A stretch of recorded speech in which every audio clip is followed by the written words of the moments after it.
Right. You saw the magic of numbers. And I'm going to tell you a little bit more about the beauty of it. Now I'm going to tell you a little bit about the laws of indices and then the connection of these numbers, how they're connected. In the first case, as for the laws of indices, the first law that I'd like you to take note of is any number to the power of 0 is equal to 1. Any number for that matter. As I said, a billion to the power of 0 is 1. A billion to the power of 0 is 1. You can say it very boldly and courageously. Hey, mate, I've got a million or a billion to the power of 0. That meant you only have got $1. So I said this power is really a very powerful law. The second law is anything to the power of negative number. Alright, when you have a to the power minus n, is 1 upon an. What does that mean?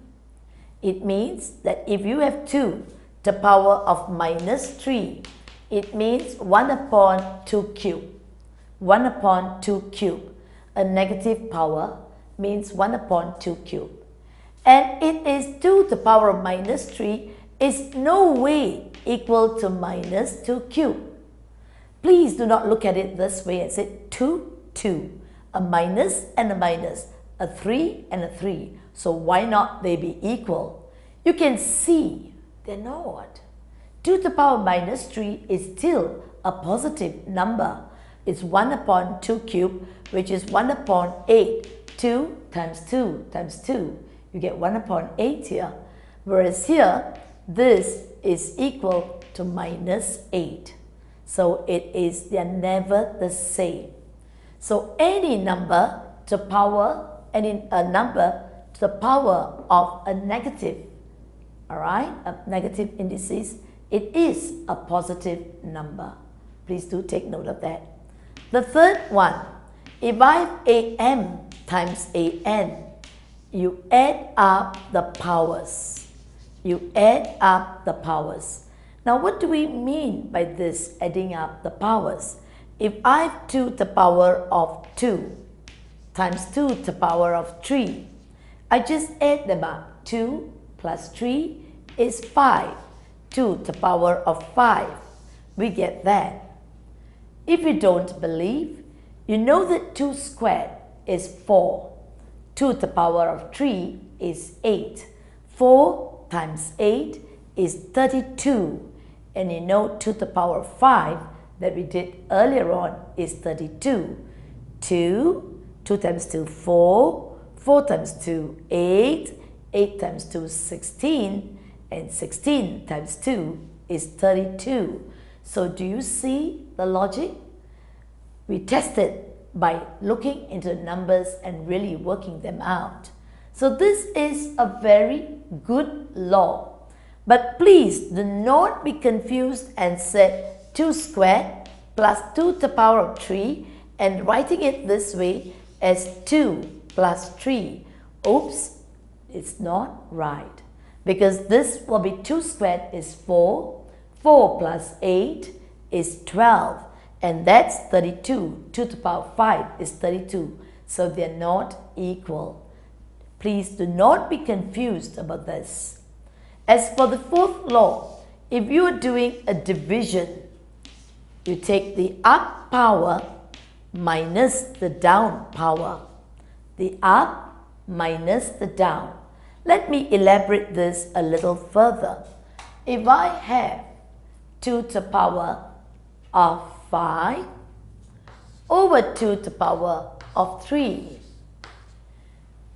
2 to the power of 5 over 2 to the power of 3, an divided by an, you will get 5 minus 3, which is 2 to the power of 2. You will get a 4. And let's verify if this is really true. 2 to the power of 5 is 32, isn't it? And 2 to the power of 3 is 8. So if you look at this a little further, this is 32 and this is 8. And 32 divided by 8 is none other than 4.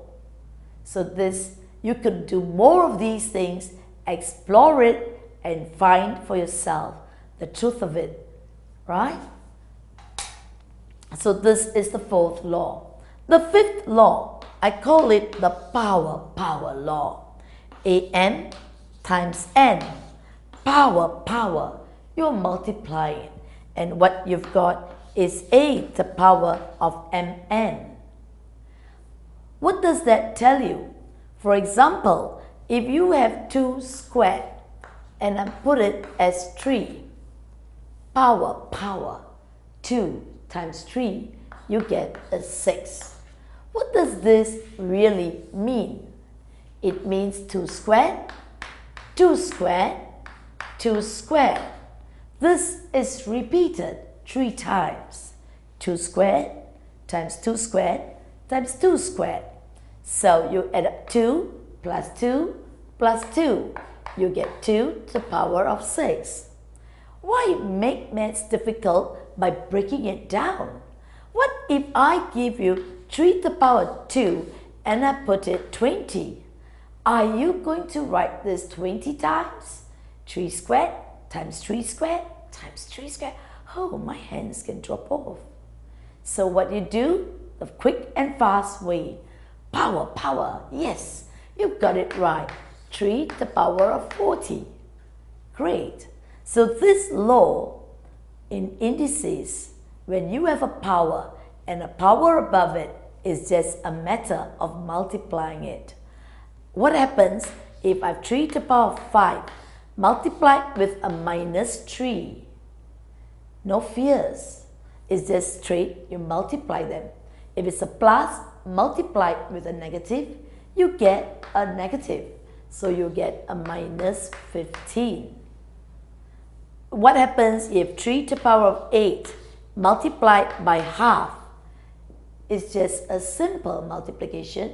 8 times half, you get a 4. Alright, and if you know what's 3 to the power of 4, 3 times 3 times 3 times 3, you get an 81. Without any, if you know your tables, you just get your answers flowing. Now this is the fifth law of indices. Now the sixth law of indices is rather simple.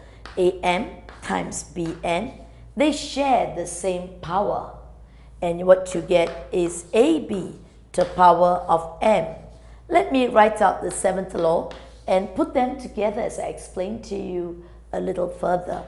What is Am over Bm? They share the same power.